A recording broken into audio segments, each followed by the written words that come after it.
Hello everybody and welcome to another episode of The Driver's Seat with dubizzle.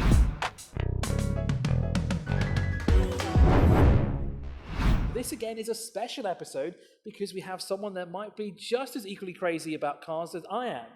I wonder how obscure their car knowledge is. Let's test that. No, we're not going to test that.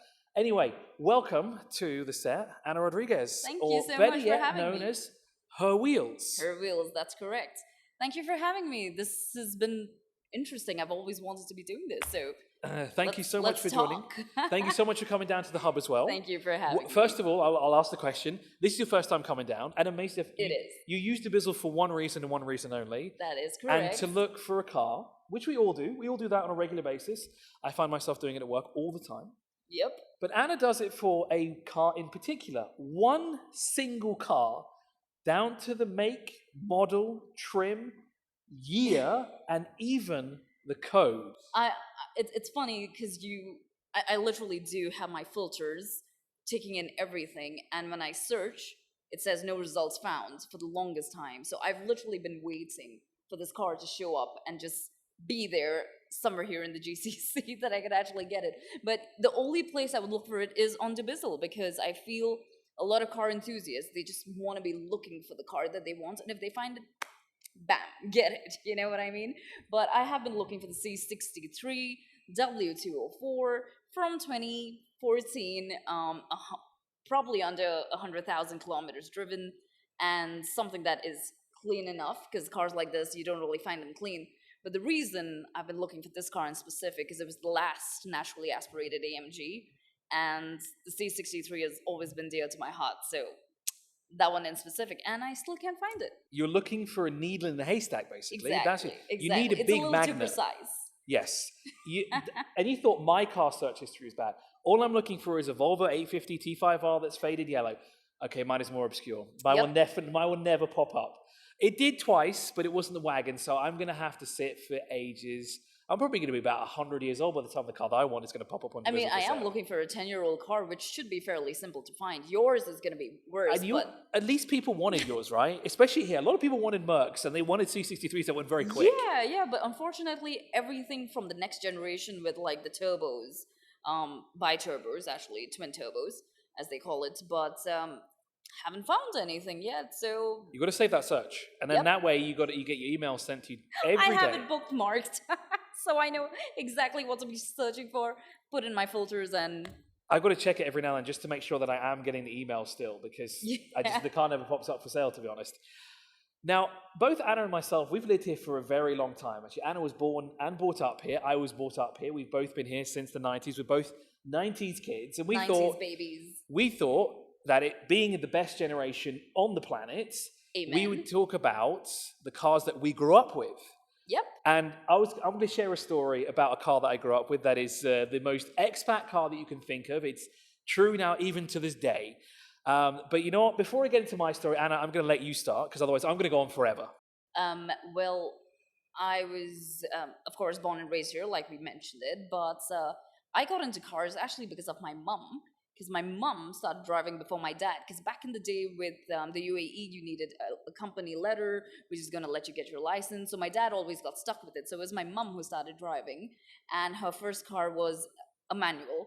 And this was back in 97, if I'm not mistaken. And I would just watch mum switch gears. And that kind of really intrigued me. I was like, this looks like fun. I want to know how to do it. And it was a Mazda 323. Oh, okay. Yeah, so major throwback. People don't even know that existed unless you, again, really know your cars. But back then, it was the Mazda 323, the 66, the 929, which was like the really long, classy sedan. But we had the 323 to begin with for mum, and that's kind of where it kick-started, just watching her switch gears. So my experience of cars comes from my family as well. I mean, my grandfather was a dealer. My mother was into cars. My father is into cars as well. Everyone around me is into cars somewhat as well, which is great. My first car that I remember here is a long list of cars, actually, I'll be honest. Sure. Very, very long list. But the one that I remember the most is a Jeep Wrangler from 1994. It was finished in sea green, like kind of, that greenish blue, and it had these decals on it as well. Bikini pearl bikini. I think so. Bikini I think you might be pearl. right, yeah. And I believe that's what Jeep calls it. Bikini Pearl. I think you might be right. I was 4 at the time. But Why actually, Why do I know paint colors? Oh God! But go on. That's pretty impressive to know it down to that as well. And I remember this car because this is the car that my mum drove to get her driving license done. There you go. See, because it's so dear because you went memories right there. Yeah, as you say, core memory unlocked. Yeah. So this is going to be interesting because I've never really asked anyone this question. Do you remember all the cars that your parents drove back then? Of course. Do you remember every single one? Yeah. I don't know. I think I remember every single one except the year. Like, I don't think I could get the years right. Perhaps because, I mean, it was kind of like the same gen that anyways went in for like 2 to 3 years anyway, right? Yeah, that's true. Unless it had a facelift. So, I mean, I'm not going to probably be precise to the year, but yeah, I think most of it. What cars do you remember growing up here in the 90s? Well, the Mazdas. We kind of had most of them. So, like I was saying, the 323, the Mazda, a couple of generations from them. My family always loved Mazdas. We've always been into Japanese or Germans. Okay. So it's been this or that. But again, and I would always steal my mom's cars for some reason. As soon as I got my license, again, steal mom's cars. It was kind of like a hand-me-down. But we grew up with mostly Japanese and Germans. It's convenient that we got a Japanese car next to us as well, isn't it? The Subaru. I'm wearing one. It's the RX-7, but Not the biggest fan of these, but you know what? The new shape is, I can get to grips with it. I just never understood why better than before, isn't it? I never understood why they didn't put a turbo in it, or they never had a turbo on the options list. Well, we're all asking the same questions. But it is a rear-wheel drive car, good fun to drive actually. For me, the cars that I grew up on here, now this list is going to go on forever. I remember the Toyota Tercel. We had one of those in beige.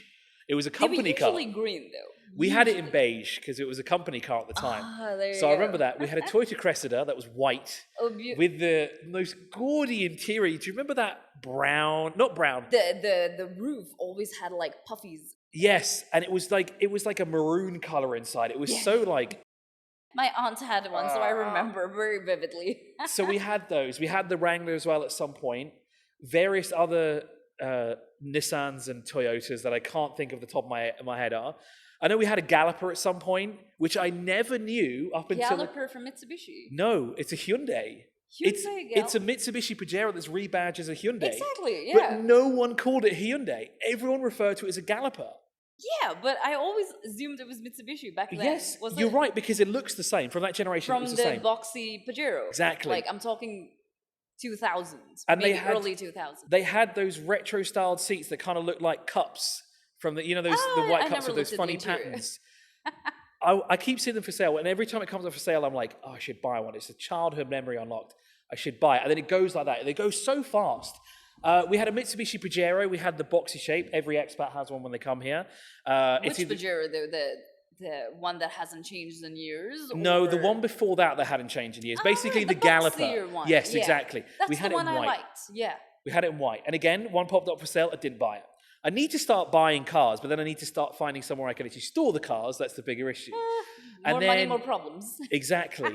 And then we had a Cherokee, a gold one. Is it the XJ? Yes, the boxy one. Boxy one. See, I love boxy cars, so I will know exactly which one. And we grew up as well with manual all over the place. So that's where my love of manual came from. There you go. But do I drive a stick now? No, I don't. Because have you seen the traffic? Yes. You need automatic for that. And especially now, what has happened to the traffic? I don't know, man. Bring back the good old I blame days. School hours, because somehow the roads were really calm in the summer, but now that school's back on, I think everyone's just out in school buses, mums dropping off kids, dads dropping off kids. So it's just too much happening in the mornings. Bring back the good old days where there was no traffic, or better yet, when there weren't roads that you could take. You could cut through the sand. Oh yeah. That's a big no-no now, though. Yeah, that's a big no-no. Back in the day, anything went. I still remember the story so I went to English college here, and we lived in Ajman at the time. So when we'd commute, we'd always get stuck in that traffic, because Sharjah traffic, it hasn't changed, believe me. And I know where the schools in Ajman are, so I do know that sandy areas, yeah. Sandy areas, that was one. But we took the shortcut in Dubai, and amazingly enough, and this actually shows, one, how old I am, and two, how long I've been here. We used to cut through where the Burj Khalifa is now. No. Oh, you Yeah. went to English college in Dubai. I Yes. assume they had one in No, I went to the one. Yes. I went to English college. the one in Dubai. Jumeirah. Yeah. Yes. Oh man. And we used to use the Burj Khalifa, where there's a massive sand pit. And we used to Yep. use that to get through the traffic. And then probably get onto Elaine Highway, which existed back in the day. Yep. And Right by even the then- camel tracks. Yes, and even then, there was traffic. Ever since I've lived here, which is 30 plus years now. Oh no, not 30 plus years. I'm not that old, am I? 25 you plus let, years. You let the cat out of the bag. I'm not that old. 25 plus years. There we go. That's a better one. That's more accurate. That's how bad Sharjah traffic's been. Yeah, no, but I think more people are coming in. So in that way, I think it's really nice. But hey, good for dubizzle cars. Everyone is gonna need a car, isn't it? That is true. So business will be good. But the business is booming. Yep, there you go. And that's another thing as well. Is so cars have evolved a lot since we've grown up here, Yeah. right? Remember, like the most popular cars were things like Tercels, Sunnies, like you said, the Mazda 323. These are all sedans. Yes. Nowadays, SUVs But galore. back then, you had what? The Patrol Y60, the Pathfinder, the Land Cruiser, of course, and what else was really prominent back then? Pajero, Galloper. What did you? Of course, yes, your cars, yes. And I think that was it. Yeah, I guess you're That right. was literally it. Versus now, like you mentioned, everything is a crossover. That is true. Everything is a crossover. Crossovers are now a dime a dozen, aren't they? I like, just to give you an example, the Eclipse, the Mitsubishi Eclipse, because we just spoke about Mitsubishi not too long ago, from a car to an SUV, the same car. Oh yes, good point. It animorphed into Yeah, it did. SUV. It really did. It's a good one. It did. It morphed in from this coupe, and I remember when it came out, there was a massive uproar because they're doing this. They're making the cars that we remember growing up into crossovers. And I think the Eclipse gained so much traction because of the Fast and the Furious movies, right? It was the orange Eclipse. Oh, and then yes. from there, it's a friggin' crossover now, and you're like, I think it's called the Eclipse Cross, but it doesn't matter. It's still the Eclipse, Yeah, isn't it? that's true. What happens? Now, we were talking about this before as well, and this is something that, again, this was a car that I completely forgot about, but then you remind me of it. We grew up with the Mitsubishi Lancer. It's now no longer in production. It's gone. We don't have Yep. the Evo either. Yep. We miss don't it. have the Galant either. Yes, forgotten cars. The Magnum, the Dodge Magnum. Oh, yes. You don't see them here, at least not in this market.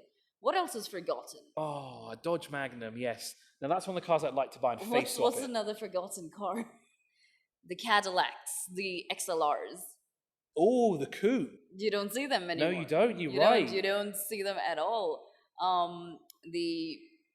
What else? What else do you not see? I mean, they just discontinued and That's it. They're gone. they were gone. They just vanished. But what else? Yeah, you're right. There are now that you mention it, because I'm now starting to notice there's a lot less Lancers on the road, seeing as they're being discontinued. So now it's the Evo, whatever's, the Lancer EX, I think it's called. Is there another one coming? I thought they were gone as well. But you do see a lot of them. Okay, you do fair see enough. a lot of them Maybe I on just the don't pay streets. attention on the road. Well, Maybe I mean, focus they more on driving. exist, but a couple of these cars, for instance, the Gallons, the XLRs, they're just not there anymore. The other day I saw a RAV4, the old RAV4s. You know, Oh, the little two-door, that's the little bubble. Yeah, the little short wheel. I mean, it's so firstly, cute. it's such a cute little car, Yeah, and it then is. it's shorter because it's a short wheelbase RAV4. But I saw one in Dubai Investment Park, and I put it up on my stories. I was like, you don't see this often in Dubai. No. But everyone who followed me from Ras Al Khaimah, from Fujairah, they were like, every second car is this on the street. And I'm like, we don't see them in Dubai. I was going to say, yeah, if you go to... So that's another thing. Do you remember the Pajero I.O.? Yeah. So that was vaguely. that was like the shrunken Again, a down short Pajero. wheelbase, yes. You go to Ducams, you'll see them, but you will never see them on the road. You go to places like Sharjah, Kalba, Fujairah, Ras Al Khaimah, they're everywhere because all of the locals use them on the farm. Yes, right? They drive them around. exactly. They're the farm cars, and it's so convenient. I think the same thing over here would be a Jimny, and over there it is these OG cars. That's 'Cause true. The Jimny only again gained traction maybe Recently, 6-7 years ago. Yeah. But prior to that, it was always Super obscure, right? RAV4s, Pajeros, and Bushanabs. You know, that's what they're meant for. They're the farm cars as well. Bushanab, I'm sure you know what that is. Yes. It's the Toyota Land Cruiser The pickup. pickup, yeah. You're the bike. I mean, you're a Do you know what? UAE Do you know kid. what Bushanab translates to? Macho man. I do know. It's the macho man. When I learnt this for the first time, I couldn't stop laughing because around the time I learnt this, I had met Nasser Al-Attiyah, the Hilux, the Toyota driver. Okay. There's the Dakar. Oh yes. And yes, every I do. time I think of Bushanab, I think of the Land Cruiser and I think of him. Because when I met him for the first time, he had that little I moustache. think he lives up to the name. Yes, He 100%. really does live up to the name. He certainly does, 100%. But Anna, thank you so much for coming down. Thank I know you for we could having me. probably go on for about 40, 50, maybe Hours. even 60 days talking actually. about cars, especially like super obscure ones. And I wanted to test Anna's knowledge on AMGs, but Oh no. I already informed you about that ultra rare one that you didn't know existed beforehand, did you? Which one was it? The Galant. Oh yes, the Galant, the Galant. AMG, a secret one. I literally need to look this up. Yes. I didn't know it existed whatsoever. So maybe in a future episode we'll talk about that. But That would be fun. Thank you so much for watching. Thank you for having me, Chris, and dubizzle Cars. Thank you. We will see you in the next one.